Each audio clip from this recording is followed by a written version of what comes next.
Hi guys, welcome back to my channel and welcome if you are new. Without further ado, let's go ahead and get straight into today's video. So today's video is going to be a little bit different because we are finally going to be doing our Q&A. And if you haven't seen, I did post on my community tab a couple of weeks ago that my next video was going to be a Q&A. So in today's video, we're going to be doing that. And you know what? Let's go ahead and get into it. But before we get into that, I do just want to mention that this video is, of course, not a tutorial, and I probably won't be explaining every single thing that I'm doing. I will try my best to answer some of those questions within maybe the first third of the video. So I'm hoping by the end of the application portion that I can be done with all of the questions just so that I can explain what I'm doing for the nail art process. But I don't know, we'll see, because yeah, we'll see. Now, as you guys know, I literally have not posted in like almost 2 weeks, and I promise that was not intentional. I feel like every time I disappear for over a week, I just feel like I need to explain myself because I do try my best to upload at least 1 to 2 times a week. But honestly, I just got super busy like the last week and a half because, as you guys know, it is summertime and my little brother and sister are home from school and they're actually at their dad's house right now, and I had to like get them ready for it because I can't have them going over there looking a mess. I had to give my sister a retwist because me and all of my other sisters have locks and I'm the only one who knows how to do a retwist. I also had to do both my mom's and my little sister's nails, and yeah, I was just kind of like not in the mood to be like recording doing my own nails because I was doing so many other nails at the same time. So yeah, that's basically what happened. I will say that I definitely got a good little break from recording and editing, and even though it was very unintentional, I definitely feel like it was needed. But I am hopefully back for good. I feel like I say this every week and a half. I'm so sorry. But anyways, we are currently onto the nail prepping portion, and I probably won't start with any of the questions until we move on to the application. Now, I should mention that I purposely picked a pretty laid back nail set for today. And when I say laid back, it's definitely based on my own definition of laid back. For some people, it may be a bit in your face. For some people, it may be kind of boring. I don't know. But I wanted to do something that was fairly easy just in case I don't have time to, I guess, talk about the nail set while I'm doing it. But yes, I will just be quiet and wait for us to get onto the application portion, and we'll go ahead and answer some of those questions.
Okay, so the nails are nice and prepped and we are ready to move on to the application portion. I really wanted to quickly show you guys this brush that I got from Amazon the other day. Now, this is the brush that I have seen Nails by Vic using, and I wanted to give it a shot because in her video, it looked like a very huge brush, but when I got it, I was like, oh, okay. I don't know if it's because my hands are just bigger and maybe her hands are smaller than mine, but the size difference really didn't seem that apparent to me. I don't know. It's definitely still a really great brush, and I do like that it has two sides. And yeah, overall, I think it's a pretty good brush. I don't really notice a difference in how long it takes me to do my Polygel application, but for the most part, it was definitely a great purchase, and I will make sure to have it linked in my description box. But anyways, we are now onto the application, so let's start answering some of these questions. So the first question is pretty straightforward. It is, what is my sun sign? So I am a Libra. I was born October 12th. And yeah, now I feel like this is a great avenue to bring this topic up, but I do just want to mention that I am not very in tune with astrology and I'm really bad at it. Like, I don't know if it's possible to be bad at astrology, but I'm just going to say that I am because I just don't really know much about all that other stuff. Like, I'm just not really like in tune with it. I do think that it's very interesting and I think it's fun to kind of look into it. But when it comes to like how well versed I am on the topic, I am just like an idiot. So I don't know. And I am mentioning that now because I do think I have a few questions that ask me about just stuff involving astrology. And I just want to preface this by saying I don't really know much. So, but yes, I am a Libra. So the next question is such a funny and hilarious question because it is, how do you stay consistent with posting? And the answer is I don't. So I actually try my best to upload at least 1 to 2 times a week. And for the most part, that does not happen. I feel like if I'm having a really good week or a really good couple of weeks, I can probably try and get 2 videos in, but for the most part, I am not very consistent. And I definitely think that maybe it's a good thing that I'm not super consistent because I feel like it helps me maintain my mental sanity.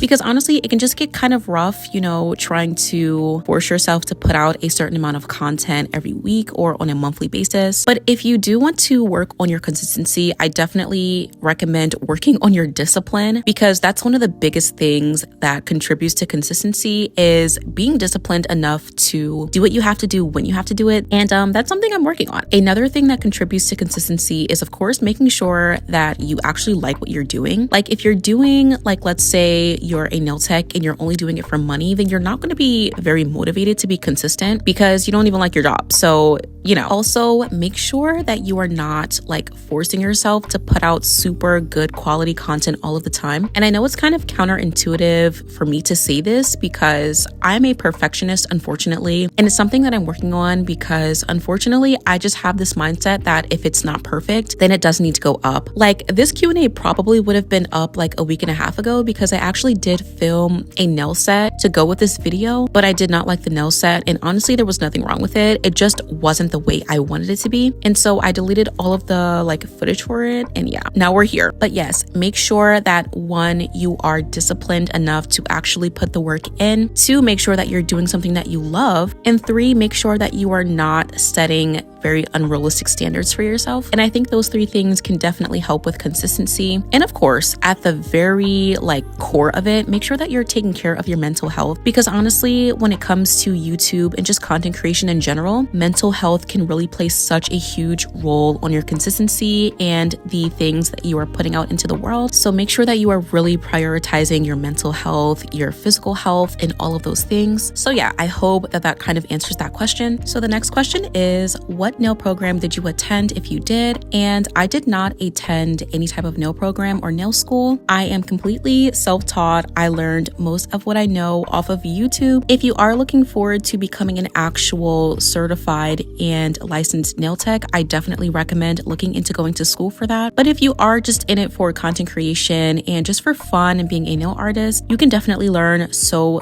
much from YouTube and other nail techs around you. I will say that both are definitely recommended. If you are going to nail school or a nail program, definitely also look into what you can learn on YouTube. And if you are self-taught, I definitely recommend maybe even looking into entering like certification programs and stuff because you can definitely learn a lot that way. So yes, I did not attend a nail program. Everything is self-taught. Okay, so the next question is, you're gorgeous and I love your locks. Thank you so much. My question is, how do you avoid acrylic allergy with doing Gel X at home? I started doing mine in 2022 and you've been a big inspiration for me to do Gel X, but since I've been aware you can develop an allergy to acrylic, especially from doing at home from wet gel touching skin, which I always get on my skin, do you have any tips? So first off, I just want to say that I'm very glad that you enjoy me talking about certain topics going on in the world, because I do think that they're very important. And for those who want to listen, I will gladly talk about it. So avoiding a gel allergy can be kind of tricky depending on, your personal health and things like that. So if you already have skin conditions such as eczema and things like that, it will be a lot more common to get an allergy. And once you have an allergy, I don't really think that you can kind of like get rid of it. So if you have any skin ailments such as eczema or any other skin conditions, I would just definitely recommend going to a professional in case of, any issues like that at home. Also, in terms of your skin, please make sure that you are actually taking care of your cuticle area. So if you have a lot of cuts or just areas that you seem to have nicked with your cuticle nippers or scissors, it'll be a lot easier for that acrylic to actually get into your skin, which is not a good thing. So make sure that you're actually taking care of your cuticle area and just making sure that they're nice and healthy. My third recommendation is to make sure to use a good nail lamp with a good amount of watts. I would say that I think anywhere between 36 and 48 is pretty typical, but if you are doing something like Gel X, you might want to go just a little bit higher. But I think anything lower than 36 watts will probably not do a great job of curing the nails fully, because you really don't want anything that's under-cured, because you're just going to leave yourself with contact dermatitis, and all of that stuff is just not fun to deal with. So make sure that you're using a good nail lamp, something that is anywhere between 36 and 48 watts. Also, make sure that your nail lamp has time settings. If your nail lamp is only going to like 30 seconds, that's not really going to be a great thing. The nail lamp that I do use goes up to 90 seconds, and it does a really great job of actually like curing it fully. Not only that, it does have multiple bulbs inside of the nail lamp, which is super important for even and consistent curing. Now, when it comes to the product itself, definitely make sure that if you are going to a professional about it, that they're actually using the product that they're saying they're using. Like if they're saying that they're using a certain product, but they're mixing and matching and just not really doing what they're saying, then that might be a bit of a red flag. So if they're saying they're using Gel X products, then make sure that they're using Gel X products. And if you're using the products at home by yourself, make sure that you are paying attention to the ingredients that you're using, the quality of the products that you're using. They do have specific products for people with sensitive skin. I would definitely recommend looking into that. And of course, this goes without mentioning, make sure that if you get any product onto your skin, that you are removing it immediately. You do not want to let it sit, and you definitely do not want to cure it on as well. And if you still have issues with getting like contact dermatitis and just having a gel allergy, then you might not want to use gel at all. And unfortunately, you might have to go with just not using gel, and it sucks, but honestly, your health definitely comes first. So for anyone who is just getting into gel, and specifically for the commenter, I wish you the best of luck, and I really hope that you don't have any issues with allergies, because they really suck. So I really hope that that answered your question. And I think for now, we're going to take a pause on answering some of these questions because we are almost done with the application. I will start answering more of the questions once we move on to the nail art. So for now, I'll let you finish the application. And of course, we'll be back to shape and file these nails.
Okay, so now we're going to go ahead and start shaping and filing these nails, and this is what the application is looking like. As you can see, I already have my dust collector ready, and for today, we're going to be using a ceramic bit. Because I am using polygel and because it's typically a little bit softer, I don't need anything like carbide. But to be honest, if you don't have any ceramic bits and all you have is carbide, you can still get the same effect. However, it's not necessary, if that makes sense. So typically when I am doing all my nails, I do like to just take the entire bit over the entire surface of the nails. And after I've pretty much corrected the shape, I just like to go back in with my nail file just to slightly make the shape a little bit cleaner. So I'm just going to shape up these nails really quickly. And of course, we will come back for the nail art.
So the shaping and filing is all done, and this is what these nails are looking like so far. So now we're going to go ahead and move on to the nail art process. Before we do that, I'm going to quickly wash off my nails using a little bit of alcohol. So before we go ahead and get into it, this is the nail set that we're going to be doing for today, and I just feel like it's kind of simple and not too crazy for today's video, especially because for the most part, I'm just going to be answering questions. I'm not really going to be talking about the nail set too much. Luckily, we only have a few more questions left, so let's go ahead and answer some of those. Okay, so the next question says, "Hey beautiful, can't wait for the Q&A. How old were you when you first figured out you loved doing nails?" First of all, you guys are so sweet. Like, Thank you guys so much. So I will say in terms of knowing when I loved doing nails was probably when I was about 12. So for my 12th birthday, my aunt actually bought me a Kiss acrylic set, or like a Kiss acrylic kit. That's what I mean, not a set. Anyway, but this was the first time I had ever really done nails on like myself that were like acrylic, and they were super ugly, but honestly I had so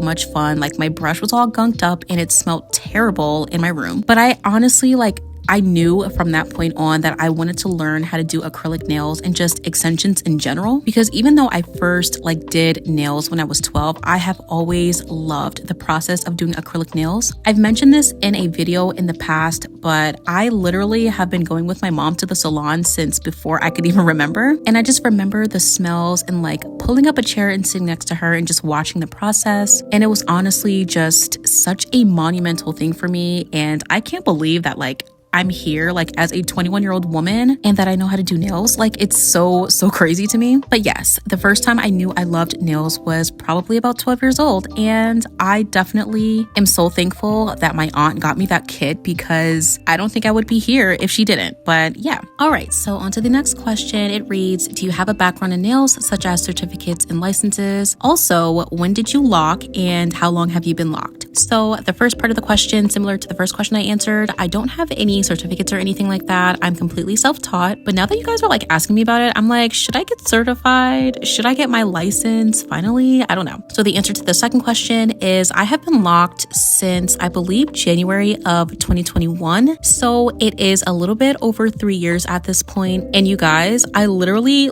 started with 2 inches of hair when I first locked my hair. And now my hair is a little bit past my shoulder. So I finally feel like I'm at a point in my life where I'm no longer bald. And the reason for that, okay, this has nothing to do with the question, but I'm going to tell you anyway. So I literally have an addiction with cutting my hair off, right? So when I was about 12 or 13, I decided that I want to go back natural, because from 9 to 13, I had been getting my hair relaxed and I was I can't do this anymore. I'm over it. So I decided to start transitioning when I was about 13, 14. And it was really rough because my hair was breaking off really bad. And then I believe my mom had actually decided to just relax my hair, and honestly it was so sad. Not to mention it was also underdeveloped, so it's just extra damaged and just ugly. So anyway, so after that I ended up graduating from middle school. I had this little graduation ceremony thing, and I actually got my stepmom to give me faux locks. And okay, let me tell you something, right? They were super tight. They were extremely tight. They were exponentially tight, and I was in pain. So I ended up taking them out literally a couple of days after I graduated. And I was okay, I'm going to take them out and I'm just going to wash my hair and do something to it, right? Now, me being an absolute idiot at the age of 14 going on 15, I took them out and I didn't comb my hair. Mind you, I have 3 different hair textures going on, because I have my curly new growth, I have the underdeveloped relaxer, and then I have the relaxed ends from years and years ago. So because I didn't comb my hair before I washed it, it literally matted into one huge ball, and I had to literally shave my head, and it was very freeing.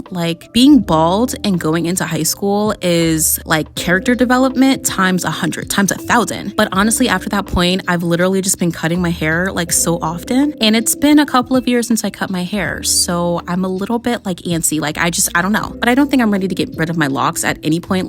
I'm in it for the long haul, but I don't think that I want to get rid of my locks. I love my locks so much, and I don't ever plan on getting rid of them, at least not now. But yeah, tangent over. Let's move on to the next question. All right. So this next question, I actually had to think about it and use my brain, right? So it says, do you like astrology? If so, tropical or sidereal? Do you like human design? Also, how you present yourself on here is so cool. Thank you so much. So the first question, do I like astrology? I definitely really do like astrology. And even though I'm not very in tune with it, I still find it to be very interesting. And I'm one of those people where it's I am very interested in people's character, personality, and how it relates to their signs. And I just like that type of stuff. However, I'm not very in tune with every single aspect of it. I don't really know much about every single thing involving astrology. So for the second question, if I like tropical or sidereal, I don't even really know what that means. Yeah, I don't know. Maybe I'll look into that and like try and get more well-read on astrology because I just really don't know. Like, I don't know, I feel weird. Now, the next question says, do you like human design? I actually had to look this up because I don't really know exactly what that is. So I'll just leave it there because I don't want to sound dumb. So let's move on. So the next question says, skin clear as hell. I know that's right. Okay, my skin is not clear, but thank you. Would you take clients? How long did it take you to get good at your craft? How you get so good at drawing? And at the cuticle area, how do you get it thin like that? I'm new to polygel. Okay, so the first question is, would I ever take clients? And at this point in my life, I don't think that I would. I think the closest thing to me taking clients would probably be to sell press-ons. And if you guys know, when I first started my channel, that's something that I talked about like maybe a couple of times, but I started my channel over a year and a half ago and I still haven't done that. So yeah, I have to do better. But I am looking forward to kind of starting press-on soon because I just feel like if I don't do it now, I'm never going to do it. The next question is, how long did it take you to get good at your craft? I've been doing acrylic nails or just extensions in general since I believe December of 2020 and it's currently June of 2024. So about 2 to 3.5 years. I feel like after 3 years is definitely when I started to build my confidence in doing nails because honestly, confidence is very important when it comes to actually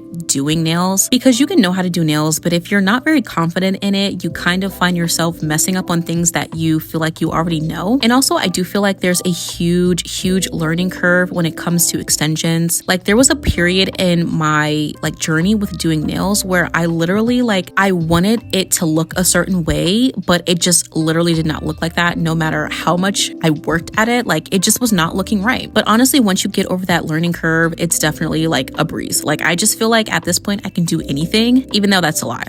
I can't, but you know. So the next question is, how did I get so good at drawing? So I've literally been drawing since I was a kid and it's kind of just something that I'm used to at this point. But one thing that really helped me with drawing is to, I guess, embrace your mistakes. And I don't think that I've ever showed you guys any of my personal drawings outside of nail art, but I definitely still mess up a lot. And again, there's a learning curve and sometimes you have an idea of how you want things to look, but it doesn't necessarily come out the way you want it because your skill level isn't there yet. So the best thing is to embrace your mistakes and to just accept them and understand that it's going to take some time to get over that learning curve. Now, when it comes to nail art and like art and stuff involving that, the best thing to get good at drawing when it comes to like nails is to literally just copy what you see. I know people like to ridicule others for copying or for not being super original, but that's honestly how you learn. Studying the trends and copying things that you see other artists and nail techs do is the way to go because you get to learn more about the technicalities of everything. Because one thing that I feel like artists definitely struggle with is learning how to build their own creativity and style, but that's going to be really difficult to do if you don't understand the technicalities of doing nails and just art in general. So copying what you see at first and learning how to do nails on a technical scale is very important. And speaking of like doing nail like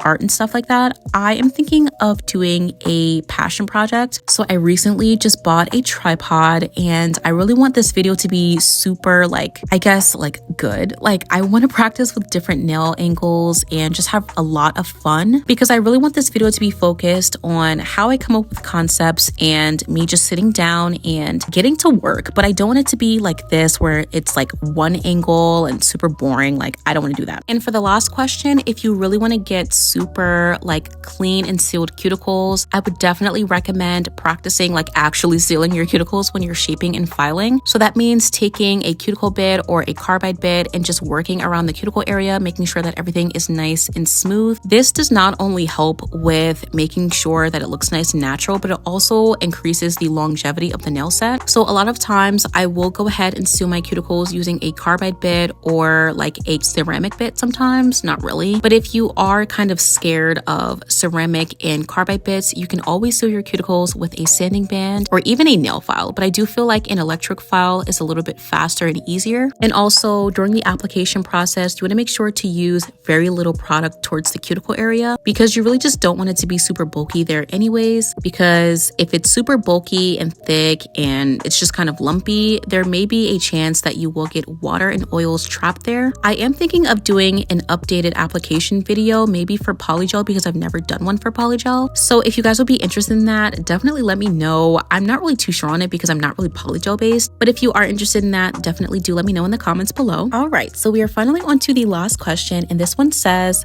OMG yay, how do you come up with your nail ideas, especially the color palette? You always know how to pick the right colors. Coming up with a nail design is never a problem, but I'm definitely lacking in the color department. This is a very interesting question because I feel like I'm going to give two answers for this. So the first being is that a lot of my concepts are based on inspiration that I see from other photos and nail sets. So sometimes I will kind of piggyback off of, I guess, color palettes that they're also using in the photo. And the second answer is I kind of base a lot of my nail sets on things that I would actually wear in my everyday life. And my personal aesthetic is pretty like neutral tones. So I like browns and greens and rust colors. So because that kind of fits my aesthetic, I tend to go with colors like that sometimes when I'm doing like nail concepts and stuff. But if you're a lot more like colorful than me, because I'm not colorful at all, if you're more colorful, then you might want to go with more brighter colors. If you like certain like colors in specific, like red and blue, you can maybe like do a combination of those two. So basically the moral of the story is I basically kind of just like base it off of colors that I actually like. And also when it comes to nail art, the fun thing is that you can literally just play around and do whatever you want and see what works and what doesn't. And what I really love about nail sets as of recently is that they're so wild and funky and just so cool. Like there's so many different things going on. So it makes it really fun to just kind of like play around with different colors and experiment with what works together and what doesn't. And I feel like if you are working with a really fun and spunky nail set, you can literally use whatever colors you want. And that's the fun thing about nails is it's art and you can play around and just have fun with it. So that is the last question. I hope that it kind of answered it in a productive way. I don't know. But yes, that is all of the questions. As you can see, we are closing off on the nail art. I'm just going in with a single layer of top coat.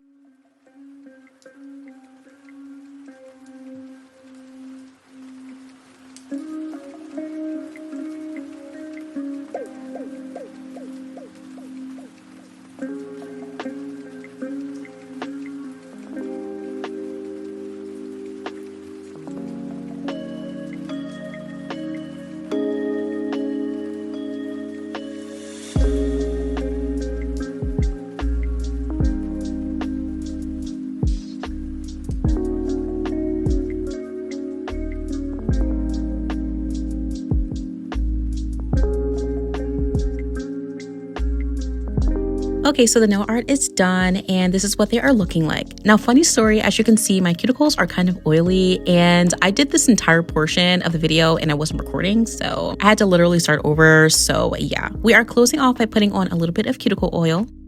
And that completes today's set. I really do hope you guys enjoyed this one. This Q&A was honestly so much fun and I just had a lot of fun just sitting down and not really talking too much about the nails. And I really do hope that you guys enjoyed this as well. I feel like it was definitely an opportunity for you to get to know me a little bit better. And yeah, it was just really fun and really laid back and chill. And I literally cannot believe that I've been like answering questions for the entire video. Like that's so crazy. And the questions weren't even that difficult. I just talk a lot. So my apologies if I was just kind of rambling on a little bit too much, but yeah, that's like kind of what I do, so get used to it. No, I'm just kidding. Definitely let me know what you guys think of this nail set in the comments. As I said, it's kind of laid back for me because I feel like it's kind of simple based on what I've been doing lately, but I still really love this nail set, especially because it's animal print and it's just so vibrant and I love the flowers. And I'm definitely getting a lot better at doing the flowers, especially when it comes to colors. And yeah, that's something I've been struggling with for a while, but now that I have an eyeshadow